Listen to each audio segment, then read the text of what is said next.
17-4-20 मुरली।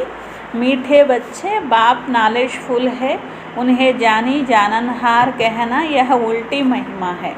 బాబా చెప్తున్నారు, మధురమైన పిల్లలు, బాబా నాలెడ్జ్ఫుల్ ఉన్నారు, బాబాని అన్నీ అందరి మనసులో ఉన్నవి తెలుసుకునేవారు అని మహిమ చేయడము అనేది ఇది ఉల్టా మహిమ ఉన్నది. బాబా వచ్చేది పతితులను పావనంగా తయారు చేయడానికి. బాబాని జాని జానన్హార్ అని అనడము ఉల్టా మహిమ. బాబా వచ్చేది పతితుల్ని పావనంగా చేయడానికి. బాబా వద్ద జ్ఞానం ఉందంటే సృష్టి ఆది మధ్యాంత జ్ఞానం ఉంది. అన్నీ తెలిసిన వారు అని అనడము ఉల్టా మహిమ. బాబా వచ్చేది పతితుల్ని పావనంగా చేయడానికి. ప్రశ్న, बाप के साथ साथ सबसे अधिक महिमा और किसकी है और कैसे? బాబాతో పాటుగా ఎక్కువ మహిమ అనేది ఎవరిది మరియు ఎలా అని చెప్పి. ఆన్సర్, 1, బాబాతో పాటుగా భారతదేశానికి కూడా చాలా మహిమ ఉంది. భారతదేశం కూడా అవినాశీ ఖండము. భారతదేశం స్వర్గంగా అవుతుంది. బాబా భారతవాసుల్ని ధన్వాన్గా, సుఖీగా, పవిత్రంగా తయారు చేశారు. 2, గీతకి కూడా అపారమైన మహిమ ఉంది. సర్వశాస్త్ర శిరోమణి గీత.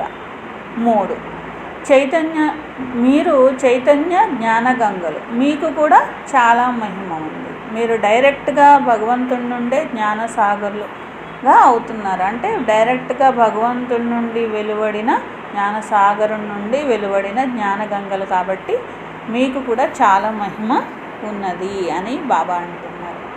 1 భారతదేశానికి, 2 గీతకి, 3 జ్ఞానగంగలుగా ఉన్నటువంటి పిల్లలు. ఓం శాంతి.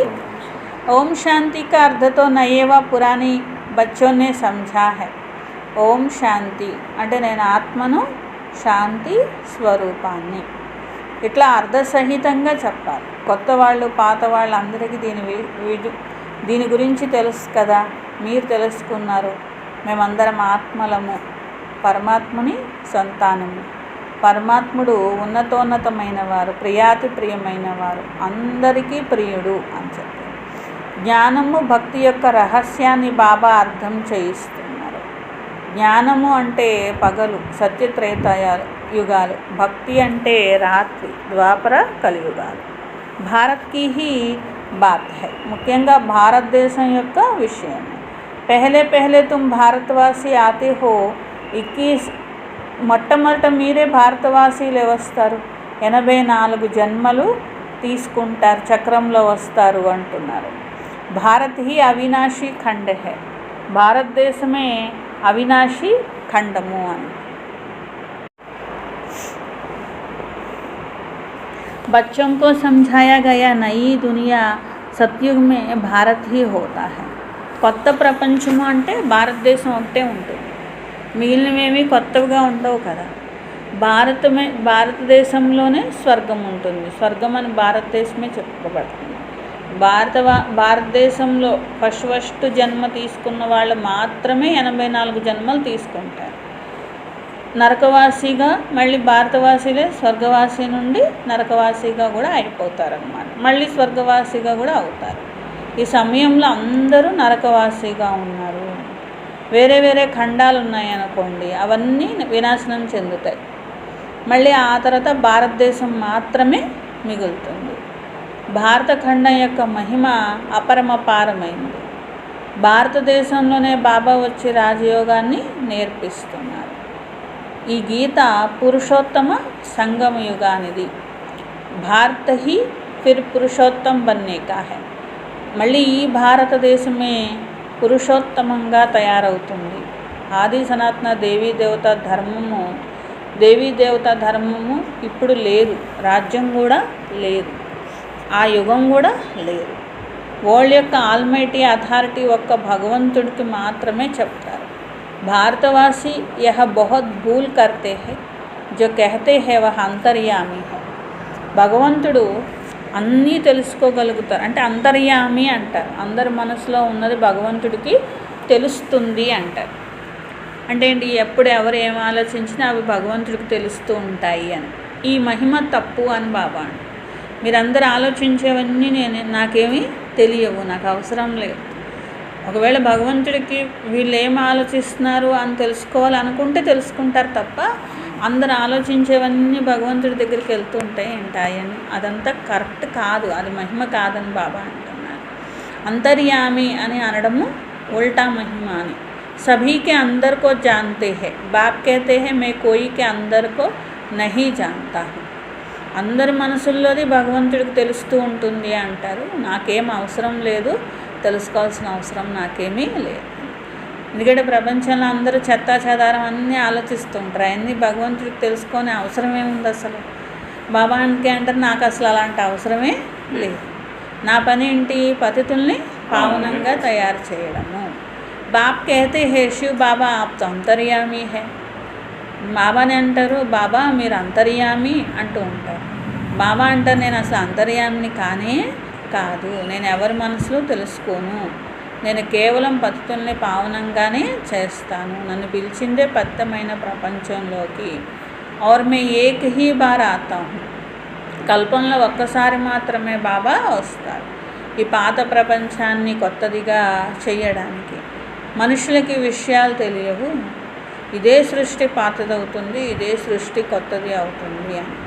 మరి కొత్తదిగా ఎప్పుడు ఉన్నది? ప్రతి వస్తువుకు కూడా కొత్తగా ఉంటుంది, తర్వాత పాతదిగా అవుతుంది. అంటే ఒకప్పుడు ఈ సృష్టి కొత్తదిగా ఉన్నట్లే కదా, కొత్తది నుండి పాతది అవుతుంది కదా.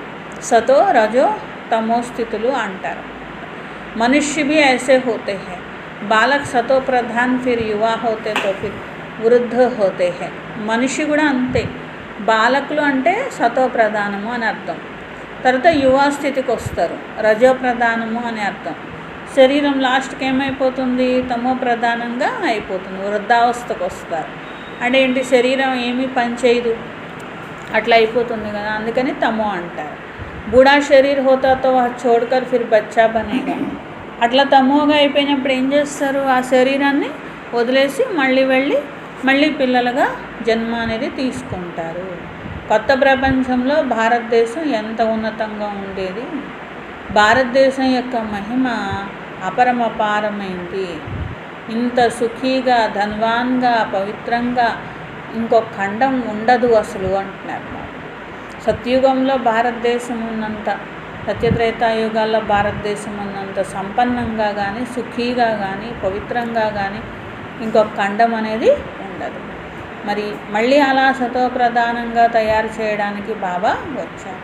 సతో ప్రధాన ప్రపంచ స్థాపన జరుగుతుంది. త్రిమూర్తి బ్రహ్మ విష్ణు శంకర్లు మరి ఎవరు రచించారు? ఉన్నతోన్నతమైన శివ బాబా. త్రిమూర్తి బ్రహ్మ అంటూ ఉంటారు, కానీ త్రిమూర్తి బ్రహ్మ అనకూడదు, త్రిమూర్తి శివ బాబా. త్రిమూర్తుల రచన చేసిన వారెవరు? శివ బాబా. కాబట్టి వారితో కర్తవ్యం చేయించేది శివ బాబా, కాబట్టి త్రిమూర్తి శివుడు అన్నారు.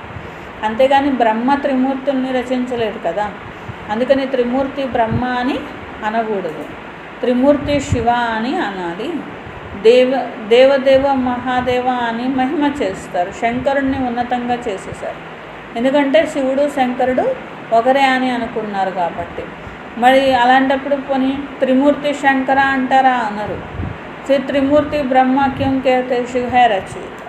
త్రిమూర్తి బ్రహ్మ అంటారు, త్రిమూర్తి శివుడు అంటారు, కానీ త్రిమూర్తి శంకరుడు అని అసలు ఎవరు అనరు అంటున్నారనమాట. गाते भी है परमपिता परमात्मा ब्रह्मा द्वारा स्थापना करते हैं ब्राह्मणों की. परमपिता परमात्मा బ్రహ్మ ద్వారా బ్రాహ్మణుల స్థాపన చేస్తున్నారు. భక్తి మార్గంలో నాలెడ్జ్ఫుల్ అని భగవంతుణ్ణి మహిమ చేస్తారు. అన్నీ తెలిసిన వారు అని అంటారు. బాబా అంటున్నారు ఈ మహిమ అర్థసహితంగా లేదు, మీకు తెలుసు, బాబా ద్వారా మాకు వారసత్వం లభిస్తుంది. బ్రాహ్మణులకు బాబానే వచ్చి చదివిస్తారు, ఎందుకంటే వారు తండ్రి, టీచర్. మళ్ళీ వరల్డ్ హిస్టరీ, జాగ్రఫీ, చక్రం అనేది ఎలా తిరుగుతుంది అన్నీ బాబానే చెప్తారనమాట. అంత నాలెడ్జ్ అనేది బాబాలో ఉన్నది. బాకీ ఐసే నహీ కి వహ జానీ జానన్హార్ హై. అలా అని అందరి మనసులో ఇప్పుడు సత్యుగం నుండి కలియుగం చివరి వరకు అందరు జన్మలు తీసుకుంటూనే ఉంటారు. ఆలోచనలు ఆలోచిస్తూనే ఉంటారు. అవన్నీ తెలుసుకుంటూ ఉంటారేంటి శివబాబా. బాబానే నేనేం పరంధామంలో కూర్చొని మీరేం ఆలోచిస్తున్నారు అవన్నీ తెలుసుకుంటూ కూర్చొని నాకు అవసరము లేదు అని అంటారనమాట. బాబాకి ఎప్పుడు అవసరం వస్తుంది, ఎప్పుడు వస్తారు అంటే పద్ధతుల్ని పావనంగా చేయాల్సి వచ్చినప్పుడు వస్తారు. లేకపోతే సృష్టి దానంతట అదే నడుస్తూ ఉంటుంది, కానీ బాబాకు అవసరం ఏమీ లేదు. ఇది పొరపాటు అంటున్నారు. నేను కేవలం పావనంగా చేస్తాను, 21 జన్మల కొరకు రాజ్యభాగ్యాన్ని ఇస్తాను. భక్తి మార్గంలో అర్ధకల్పం సుఖం, అల్పకాలికమైన సుఖం, జిస్కో సన్యాసి హఠయోగి జాంతే హీ నహి. అయితే అసలైనటువంటి సుఖము సన్యాసులు హఠయోగులు వీళ్ళకి తెలియదు, అల్పకాలికమైన సుఖమే వాళ్ళకి తెలుసు.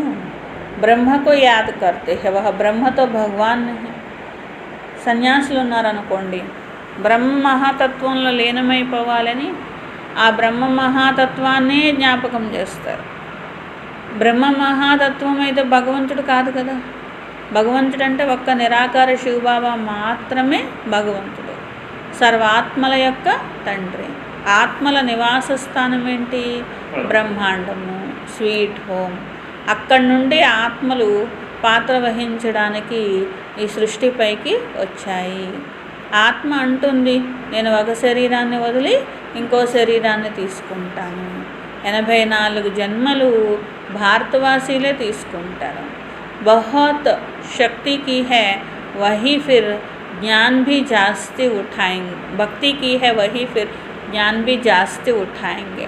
ఫస్ట్ నుండి భక్తి, చాలా భక్తి చేసిన వాళ్ళే మళ్ళీ ఇక్కడ జ్ఞానంలో కూడా వస్తారు, చాలా జ్ఞానాన్ని అర్థం చేసుకుంటారు.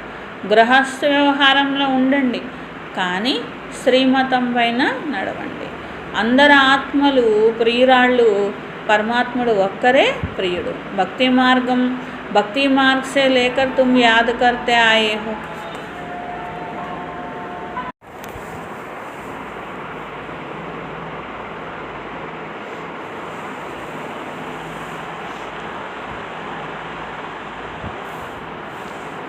अब ब्रह्मा तो भगवान नहीं, भगवान तो एक निराकार सर्व आत्माओं का बाप है.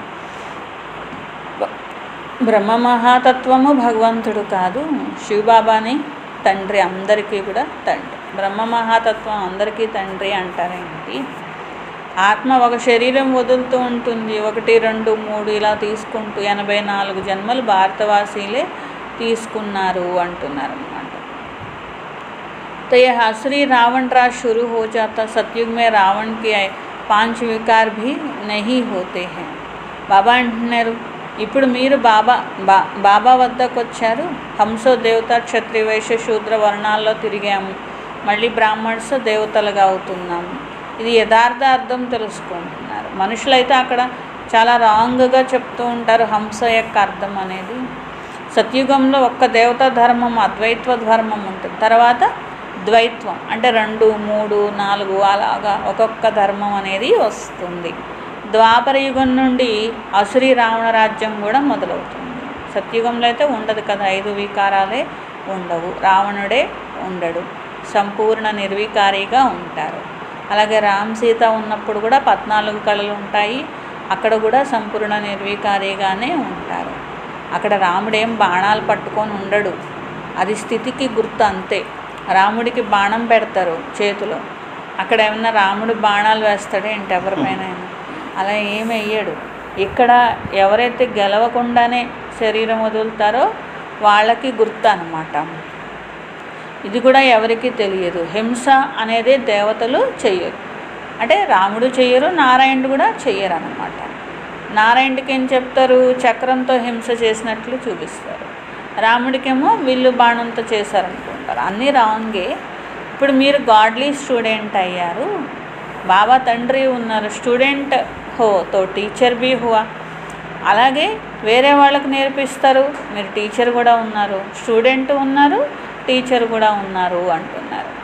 फिर तुम बच्चों को सद्गति दे सर्वम स्वर्ग में ले जाते हैं तो बाप टीचर गुरु तीनों ही हो गया. तो उनको तुम बच्चे बने हो तो तुमको कितनी खुशी होनी चाहिए. బాబా తండ్రి టీచర్తో పాటు అందరికీ సద్గతినిచ్చి మరి స్వర్గానికి పంపుతారు, కాబట్టి సద్గురువు కూడా అయ్యారు.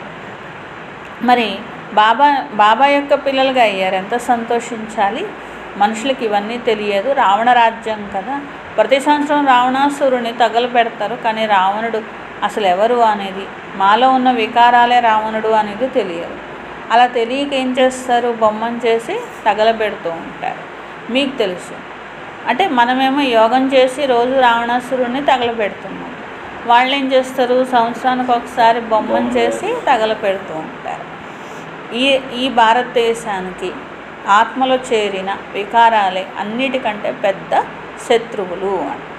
ఎప్పుడు శత్రువు అంటారు, ఆ యొక్క రాజ్యం లాగేసుకొని సంపదలు లాగేసుకొని దుఃఖాల పాలు చేస్తేనే కదా శత్రువు అంటారు. అలాగే భారతదేశం రాజ్యం ఎందుకు పోయింది, ఈ వికారాల మూలంగా. సంపద ఎందుకు పోయింది, వికారాల మూలంగా. అన్నీ పోగొట్టేసింది ఎవరు, ఈ రావణాసురుడు. కాబట్టి ఈ రావణాసురుడు అందరికంటే పెద్ద శత్రువు అని బాబా అంటున్నారు. మరి శత్రువు అని తెలిస్తే రానివ్వకూడదు కదా, అందుకనే బాబా ఏం చేస్తారు, రోజు ఈ వికారాలే మీకు శత్రువులు అనేది అర్థం చేయిస్తారనమాట. यह नॉलेज तुम बच्चों को ही यह नॉलेज तुम बच्चों को ही नॉलेजफुल बाप से मिलती है. ఈ జ్ఞానం పిల్లలకే లభిస్తుంది, అది కూడా జ్ఞానసాగరుడైన బాబా నుండే లభిస్తుంది. జ్ఞానసాగరుడు ఆనందసాగరుడు ఒక్క బాబా మాత్రమే. జ్ఞాన సాగర్ సే తుమ్ బాదల్ భర్కర్ ఫిర్ వర్షా బర్సాతే హో. జ్ఞానసాగరం నుండి ఏం చేస్తారు పిల్లలు, జ్ఞానాన్ని నింపుకుంటారు, మళ్ళీ దాన్ని తీసుకెళ్ళి వర్షిస్తారు. జ్ఞానగంగలు మీరే అంటున్నారు, ఇది మీ మహిమని. ఇక్కడ జ్ఞానం వింటున్నారు కదా, ఆత్మలో నిండుతుంది కదా, అంటే మేఘంలాగా నిండింది అని. ఇప్పుడు ఈ మేఘం ఏం చేయాలి, వేరే చోటుకి వెళ్ళి వర్షించాలి, ఇతరులకు జ్ఞానం అనేది అర్థం చేయించాలి అంటున్నారు అన్నమాట. అయితే బాబా చెప్పింది డైరెక్ట్గా చెప్పకూడదు. ఏ విధంగా సముద్రంలో నీరుండి అనుకోండి, అది ఎలా ఉంటుంది, ఉప్పు నీళ్ళలాగా ఉంటుంది అన్నమాట. మేఘం ఏం చేస్తుంది, మేఘం కన్వర్ట్ చేసుకొని తీసుకుంటుంది అనమాట. అంటే మనకైతే అర్థమవుతుంది బాబా భాష, కానీ వేరే వాళ్ళకి అర్థం కాదు. కాబట్టి డైరెక్ట్ మాటలు చెప్పకూడదు అనమాట. దాన్ని ఏం చేయాలి, కన్వర్ట్ చేసి వాళ్ళకి ఎలా అర్థమవుతుందో అలా చెప్పాలన్నమాట. వాళ్ళకి మంచినీళ్ళలాగానే చెప్పాలన్నమాట. అట్లా మేఘాలని బాబా అంటారు. మీరు తీసుకుంటున్నారు, సాగరం నుండి తీసుకుంటున్నారు, మళ్ళీ వేరే వాళ్ళకి వాళ్ళ భాషలో చెప్పాలి. వాళ్ళకి లౌకిక భాష అలవాటు, లౌకిక ప్రపంచం అలవాటు, కాబట్టి వాళ్ళకి అర్థమయ్యే భాషలో వాళ్ళకి చెప్పాలి. జ్ఞాన గంగలు మీరు, మీ యొక్క మహిమనే ఇది అంటున్నారు. మే తుమ్కో అభి పావన్ బనానే ఆయా హూ. బాబా పిల్లల్ని పావనంగా చేయడానికి వచ్చారు. పిల్లలు మీరు ఈ ఒక్క జన్మ పవిత్రంగా ఉండి నన్ను జ్ఞాపకం చెయ్యండి, అప్పుడు తమో ప్రధానంగా అయిపోయిన మీ ఆత్మ సతో ప్రధానంగా అయిపోతుంది. నేను పతిత పావనుని, ఎంత వీలైతే అంత మీరు నా జ్ఞాపకం పెంచుకోవాలి. ముఖ్సే శివ్ బాబా कहना भी नहीं है, అంటే లోపల అంతర్ముఖంగా జ్ఞాపకం చేయమని అర్థం. నోటితో శివ్ బాబా అని కూడా అనకూడదు. పోనీ లోపల జపం చేస్తూ శివ్ బాబా అనకూడదు. చాలామంది యోగం చేయమంటే ఎలా చేయాలి, లోపల శివ్ బాబా అనుకోమంటారా అంటారనమాట. బాబా అంటున్నారా, అలా చేస్తే ఏమీ లాభము లేదు అంటారనమాట. అయితే ఏ విధంగా చూడండి, ఒక ప్రియురాలు ఉన్నది, ఒక ప్రియుణ్ణి జ్ఞాపకం చేస్తుంది. ఎలా జ్ఞాపకం చేస్తుంది, నామం జపం చేస్తుందా ఏంటి అంటున్నారు బాబా. అట్లా మీరు కూడా నన్ను ప్రేమతో జ్ఞాపకం చెయ్యాలి అంటున్నారు. మనుషులు ఒక్కసారి చూసుకొని కూడా ప్రేమ పెట్టేసుకుంటూ ఉంటారు కదా వాళ్ళ మీద. అట్లాగే మీరు కూడా నా పైన ప్రేమ పెట్టుకోవాలి. భక్తి మార్గంలో ఇంకా నేను ఎవరో తెలియకుండానే ప్రేమ పెట్టుకున్నారు కదా, ఇప్పుడు తెలిసింది కదా. భక్తి మార్గంలో దేవతల్ని జ్ఞాపకం చేస్తారు, పూజ చేస్తారు. అలా ఎంత చేస్తారంటే అలా చేయగా వాళ్ళకి ఆ దేవతలకు ఎదురుగా కనిపిస్తున్నంత సాక్షాత్కారం అయిపోయినంత చేస్తారు. అంటే జ్ఞాపకం చేయడం అనేది దాంట్లో ఉంటుందన్నమాట, ఆ పవర్ అనేటువంటిది. ఎంత చేస్తారంటే ఎదురుగా ఉన్నట్టు. అదే మనుషుల్ని చేశారనుకోండి, ఒక మనిషి ఇంకో మనిషిని చేసినా కానీ అంతే. బాగా విపరీతంగా జ్ఞాపకం చేస్తే ఏమవుతుందంటే వాళ్ళు ఎదురుగా వచ్చేసినట్లు, ఎదురుగా ఉన్నట్లే కనిపిస్తూ ఉంటుంది. ఇప్పుడు బాబాని ఎలా జ్ఞాపకం చేయాలంటే అలా జ్ఞాపకం చేయాలి. ఎంత జ్ఞాపకం చేయాలంటే సాక్షాత్కారమైనంత, ఎదురుగా వచ్చేసినంత. అదైతే ఇంకా అల్పకాలికమే కదా. భక్తి ఇంకా చేసినా కానీ దానిలో జ్ఞానం అనేది లేని కారణంగా, కరెక్ట్ అనేది లేని కారణంగా క్రిందికి దిగుతూ వచ్చారు. ఇప్పుడైతే బాబా నేర్పిస్తున్నారు, కరెక్ట్ అయిన యోగం ఏది అనేది నేర్పిస్తున్నారు. ఇప్పుడు మృత్యువు ఎదురుగా ఉన్నది. హాయ్ హాయ్ కే బాద్ ఫిర్ జై జైకార్ హోనీ హై. హాయ్ హాయ్ అనేటువంటిది అందరి నోటి నుండి వస్తుంది, అయ్యో అయ్యో అనేది వస్తుంది. తర్వాత జై జయకారాలు మోగుతాయి. బాప్ మే హీ భారత్ మే హీ రక్తకి నది బెహనీ హై. భారతదేశంలోనే రక్తపు నదులు ప్రవహిస్తాయి. సివిల్ వార్ దీని ప్రభావం కూడా కనిపిస్తుంది. తమో ప్రధానంగా అయిపోయారు కదా, ఇప్పుడు మీరు సతో ప్రధానంగా తయారవుతున్నారు. కల్పం ముందు కూడా మీరు దేవతలుగా అయ్యారు, మళ్ళీ బాబా వచ్చి వారసత్వాన్ని ఇస్తున్నారు. తక్కువ భక్తి చేసిన వాళ్ళు, అంటే ఏ కలియుగంలోనో, ద్వాపరయుగం స్టార్టింగ్లో కాకుండా, మొదటి నుండి కాకుండా ద్వాపరయుగం మధ్యలోకి వచ్చాక, కలియుగం మొదట్లో, కలియుగం చివరిలో భక్తి మొదలుపెట్టిన వాళ్ళు ఉంటారు. వాళ్ళు ఇప్పుడు చూస్తే చాలా భక్తి చేస్తూ ఉంటారు, కానీ వాళ్ళు మధ్యలో వచ్చినటువంటి భక్తులు అన్నమాట. అంత ఫస్ట్ ఉన్నంత సతోప్రధాన భక్తి వాళ్ళు చేయలేదు. ఆడంబర భక్తి మొదలైన తర్వాత దేహాభిమానపు భక్తి మొదలైనాక మొదలుపెట్టారనమాట. కానీ బాబా అంటున్నారు వాళ్ళకేమీ ఈ జ్ఞానం అంత బాగా ఏమీ ఎక్కదు అంటున్నారు. కొంతమందికి కొంచెం ఎక్కుతుంది, మళ్ళీ భక్తి కూడా వదలరు. వాళ్ళు ఎవరంటే ఫస్ట్ నుండి భక్తి చేసిన వాళ్ళు కాదు అని బాబా అంటున్నారు. మధ్యలో భక్తి చేసిన వాళ్ళు, కలియుగంలో భక్తి మొదలుపెట్టిన వాళ్ళు, జన్మలు భక్తి చేస్తారు. వాళ్ళు కూడా జ్ఞానంలో వస్తారు. ఏమవుతుందంటే కొంచెమే జ్ఞానం ఎక్కుతుంది అని బాబా అంటున్నారు అన్నమాట. మళ్ళీ కొంచెం భక్తి చేస్తుంటారు, కొంచెం జ్ఞానం అర్థం చేసుకుంటూ ఉంటారు. అలాగే ఉన్నారనుకోండి, అంటే జ్ఞానాన్ని పూర్తిగా అర్థం చేసుకోలేదు, అప్పుడు ఏమవుతారు, ప్రజల్లోకి వెళ్తారు, నెంబర్ వారుగా అట్లా పదవి పొందుతారు. అచ్చే పురుషార్థ శ్రీమత్ పర్చల అచ్చా పద పాయింగే. కాబట్టి మంచి పురుషార్థం చేసేవాళ్ళు ఎవరంటే మాలల పూసలైన పిల్లలు, 16,000, 9 లక్షలు వీళ్ళు ఎవరైతే ఉంటారో వాళ్ళలో కూడా ఏ గ్రేడ్లో ఉన్న వాళ్ళు కొంత అట్లాగా మంచి పురుషార్థం చేస్తారు. మిగిలిన వాళ్ళందరూ కూడా మంచి పురుషార్థం చెయ్యరు. అటు కొంచెం భక్తి చేసుకుంటూ, ఇటు కొంచెం జ్ఞానం వింటూ, సేవ చేసుకుంటూ, అది కొంచెం ఇది కొంచెం ఇది కొంచెం అది కొంచెం చేసుకుంటూ అట్లా నడుస్తారనమాట. కానీ బాబా అంటున్నారు మంచి పురుషార్థం శ్రీమతం పైన నడిచి చేస్తే మంచి పదవి అనేది పొందుతారు. అట్లాగే దేవతల మేనర్స్ ఎలా ఉంటుందో అలాంటి మేనర్స్ మీరు నేర్చుకోవాలి. దీన్ని ఏమంటారు, దైవీ గుణాలను ధారణ చేయడము. 21 జన్మల కోసం ఇవే ఉంటాయి. అభిహే సత్య ఆశ్రీ గుణం. కానీ ఇప్పుడు ఈ ప్రపంచంలో నేర్చుకున్న అశ్రీ గుణాలే ఉన్నాయి అందరిలో కూడా. అశ్రీ ప్రపంచం కాబట్టి అశ్రీ గుణాలు నేర్చుకుంటారు. అశ్రీ ప్రపంచం పత్తమైన ప్రపంచం. మీరు మొత్తం సృష్టి చక్రం అంతా, వరల్డ్ యొక్క హిస్టరీ, జాగ్రఫీ అంతా కూడా బాగా చెప్తారు. ఈ సమయంలో మరి జ్ఞాపకం చేసే శ్రమ చేయాలి.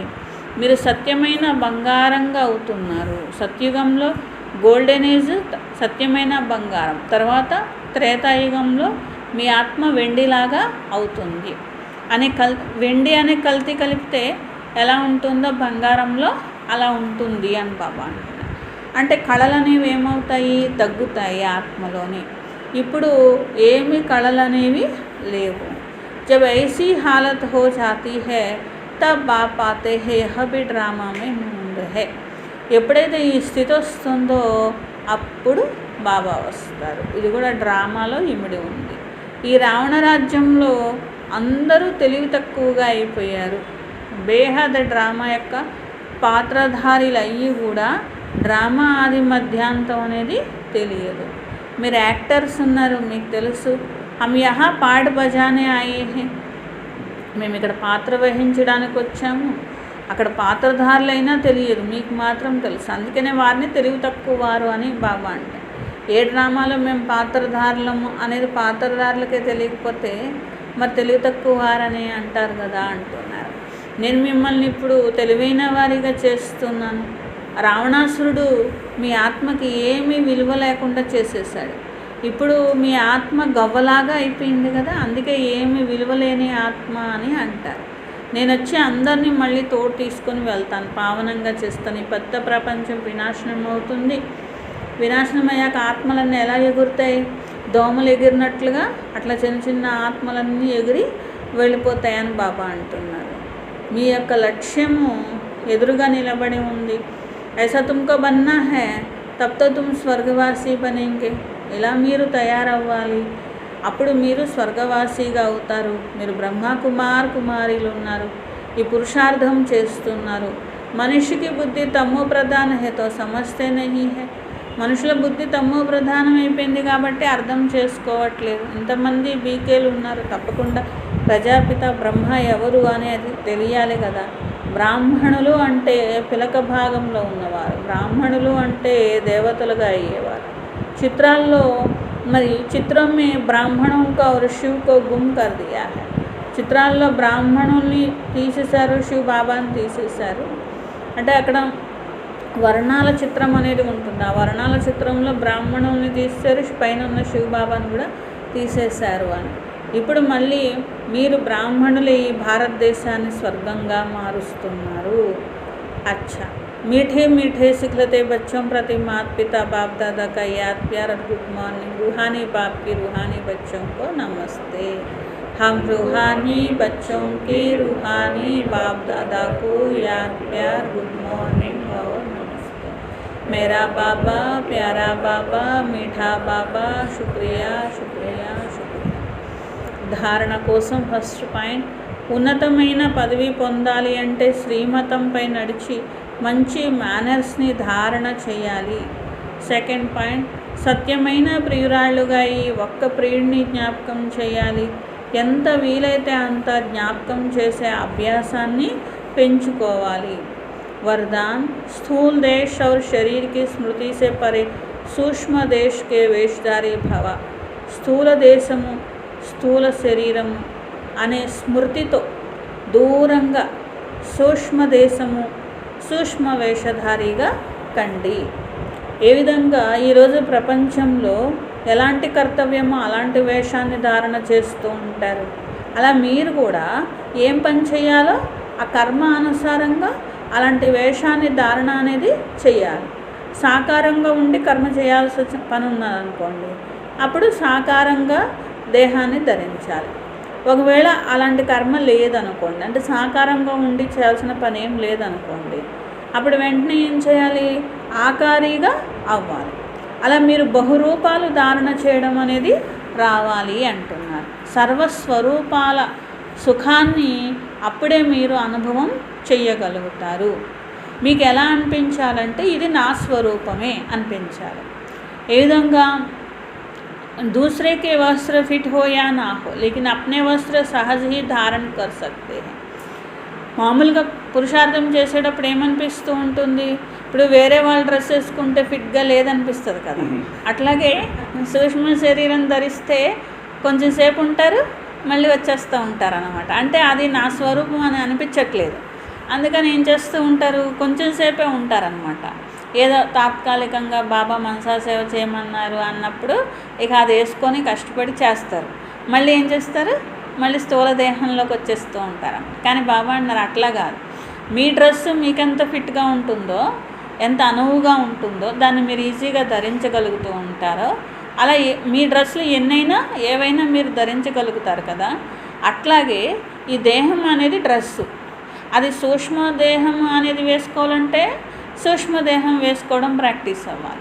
స్థూల దేహం వేసుకోవాలంటే స్థూల దేహం వేసుకోవడం ప్రాక్టీస్ అవ్వాలి. విదేహీగా ఉండమంటే విదేహీగా ఉండాలి. అది మీదే అని మీకు అనిపించాలని బాబా అంటున్నారు. వేరే వాళ్ళవైతే ఫిట్ అవ్వు, కానీ మీవైతే మీకు ఫిట్ అవుతాయి కదా అని బాబా అంటున్నారు. కాబట్టి ఈ వరదానాన్ని ఏం చేయాలి, ప్రాక్టికల్గా అభ్యాసంలోకి తీసుకొని రావాలి. అప్పుడు అవ్యక్త మిలనం అంటే ఏంటి, విచిత్రమైన అనుభవాలు అంటే ఏంటి, ఇవన్నీ మీరు చేసుకోగలుగుతారు అంటున్నారన్నమాట. స్లోగన్, సబ్కా ఆదర్ కర్నే వాలే హీ ఆదర్శ బన్ సక్తే హై, సమ్మాన్ దో తో సమ్మాన్ మిలేగా. అందరినీ గౌరవించేవారే ఆదర్శంగా అవుతారు, గౌరవించిన వారికే గౌరవం అనేది లభిస్తుంది అని చెప్పి. అలాగే మమ్మ యొక్క మహావాక్యాలు, మనుష్యాత్మ అప్ని పూరి కమాయి అనుసార్ భవిష్య ప్రారంభ భోక్తా హై. మనుష్యాత్మ తన పూర్తి అంటే తన సంపాదన ఎలా ఉందో దాని అనుసారంగానే भविष्य प्रारब्धम అనేది పొందుతారు। देखो बहुत मनुष्य ऐसे समझते हैं हमारे पूर्व जन्मों की अच्छी कमाई से अभी यह ज्ञान प्राप्त हुआ है। మరి చాలామంది ఏమనుకుంటారు, పూర్వజన్మలో మంచి పని చేశాము అందుకని ఈ జ్ఞానం లభించింది అని అనుకుంటూ ఉంటారు కదా।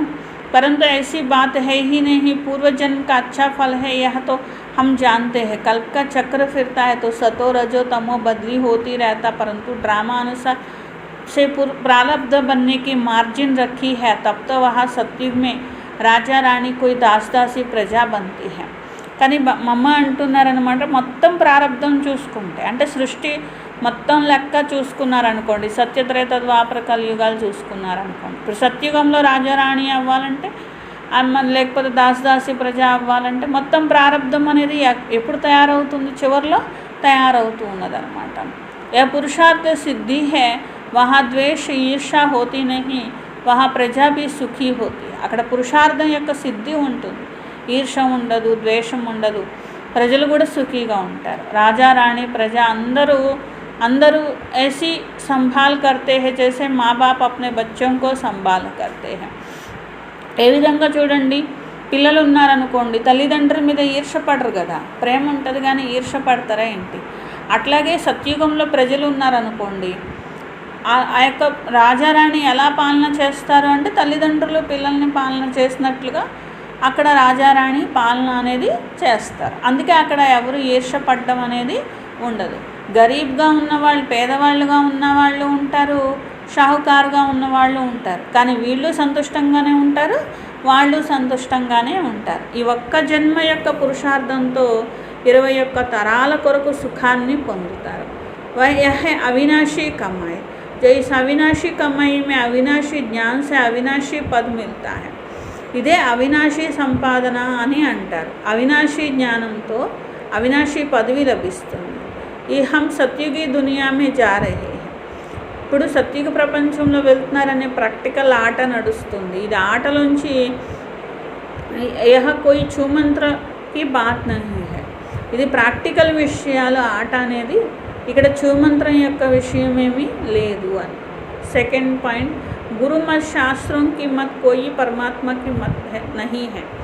గురువులు చెప్పేది, శాస్త్రాల్లో చెప్పింది పరమాత్ముడు ఇచ్చిన మతము కాదు అంటున్నారు।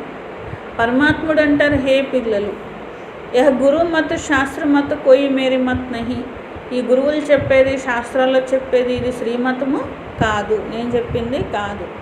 వాళ్ళు ఉపయోగించుకుంటున్నారు అంతే, భగవంతుడి పేరు అనేది ఉపయోగించుకుంటున్నారు।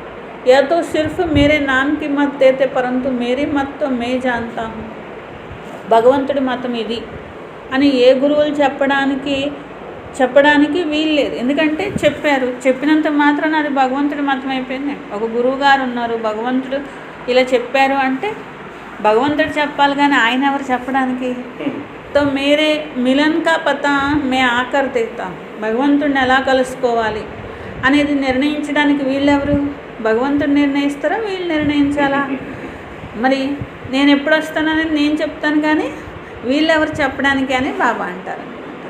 ఉన్కే పెహలే మేరీ అడ్రస్ కోయి నహీ జానతా, అసలు నా అడ్రస్సే ఎవరికి తెలియదు। గీతా మే భల్ భగవాన్ వాచ్ హై పరంతు గీతా భీ మనుష్యునే బనాయి హై, గీతలో భగవాన్ వాచ్ ఉన్నది కానీ ఆ గీత రాసింది ఎవరు? మనుషులే కదా। భగవాన్ వాచ అని పెట్టారు, మనుషులు వాళ్ళ ఇష్టమైందంతా రాశారు అంతేనా, లేకపోతే భగవంతుడు వచ్చి చెప్పి వెళ్ళారా? తో భగవాన్తో స్వయం జ్ఞాన సాగర్ హై, భగవంతుడు స్వయం జ్ఞాన సాగరుడు। భగవంతుడి మహావాక్యాలు భగవంతుడే వినిపిస్తారు, వారి యాద్ప్యారు వారే ఇస్తారు। రకరకాల విషయాలు యాద్గారుగా గీతలో తయారైనాయి కదా। वह विद्वान पंडित आचार्य कहते हैं परमात्मा ने संस्कृत में महावाक्य उच्चारण किए, उसे सीखने बगैर परमात्मा मिल नहीं सके। यह तो और ही उल्टी कर्मकांड में फंसाते रहते हैं। మళ్ళీ విద్వాంసులు, పండితులు, ఆచార్యులు ఏం చెప్పేవాళ్ళు అంటే పరమాత్ముడు సంస్కృతంలో చెప్పారు గీత అనేది అంటారనమాట। అసలు సంస్కృతం నేర్చుకుంటేనే అప్పుడు నిజంగా భగవంతుడు ఏం చెప్తారు అనేది తెలుస్తుంది। ఇది ఇంకొక ఉల్టా కర్మకాండ। ఇప్పుడు సంస్కృతం నేర్చుకోవడం మొదలు పెట్టాలి, మళ్ళీ వేదాలు శాస్త్రాలు అన్నీ చదువుకుంటారు। ఇవన్నీ చదివి మెట్లు దిగుతూనే వచ్చారు కానీ ఉన్నతంగా ఎవరు తయారు కాలేదు అనేది ప్రపంచాన్ని చూస్తే తెలుస్తుంది కదా. ఇప్పుడు ఎన్ని జన్మల నుండి చదువుతున్నారు, ఎప్పటి నుండి రాశారంటే ఎప్పుడో రాశారంటారు. మరి అప్పటి నుండి చదువుతూనే ఉన్నారు కదా, ఎవరు ఉన్నతంగా అయ్యారు? అర్థం చేసుకోలేదు అంటారు. సరే, అర్థం చేసుకునేది ఎవరు? ఎలా చేసుకుంటారు? ఇప్పటి వరకు చెయ్యనటువంటి కళ్యాణం ఇప్పుడు ఏం చేస్తాయి అవి? ఇది కూడా తెలుసుకోవాలి కదా. ఇప్పుడు వీటన్నిటిని కాసేపు మర్చిపోండి, పరమాత్మతో బుద్ధియోగం జోడించాలి. ఎందుకంటే పరమాత్ముడు సాఫ్గా చెప్తున్నారు, ఈ కర్మకాండలు చేసిన, ఈ వేదాలు శాస్త్రాలు చదివిన నన్ను మాత్రం ఎవరు పొందలేరు అని చెప్పి. అక్కడ ధ్రువుడు ఉన్నాడు, ప్రహ్లాదుడు ఉన్నారు, మరి ఇట్లా రకరకాల కథలు చెప్పారు. సరే, మీరా ఉన్నది, మరి మీరా శాస్త్రాలు చదివి పొందినట్లు చూపించరా ఏంటి? యాతో పడా హువా భీ సబ్ భూల్నా పడతా హై. భగవంతుడి జ్ఞాపకము అంటే చదివింది కూడా మర్చిపోవాల్సిన అవసరం ఉంది. అవన్నీ మర్చిపోతేనే నిజంగా భగవంతుడి జ్ఞాపకం కుదురుతుంది. అవన్నీ మర్చిపోకపోతే లోపల ఘర్షణ జరుగుతూనే ఉంటుంది, ఇంకా భగవంతుడి జ్ఞాపకం ఏం కుదురుతుంది? ఏ విధంగా అర్జునుడు అక్కడ చెప్పారు కదా, అర్జునుడు అన్నీ మర్చిపోయి భగవంతుడు చెప్పిందే విన్నారు అన్నారు కదా. అట్లా ఇప్పుడు భగవంతుడు మహావాక్యాల్లో మరి సాఫ్గా ఉంది, శ్వాస నన్ను జ్ఞాపకం చెయ్యండి. మీరు ఏం చేయాల్సిన అవసరం, వేరే ఏం చేయాల్సిన అవసరం లేదు. మీరు సంస్కృతం నేర్చుకోవాల్సిన అవసరం లేదు, కర్మకాండలు చేయాల్సిన అవసరం అనేది లేదు. ఈ జ్ఞానము అర్థం కానంత వరకు భక్తి చేసుకుంటూనే ఉంటారనమాట.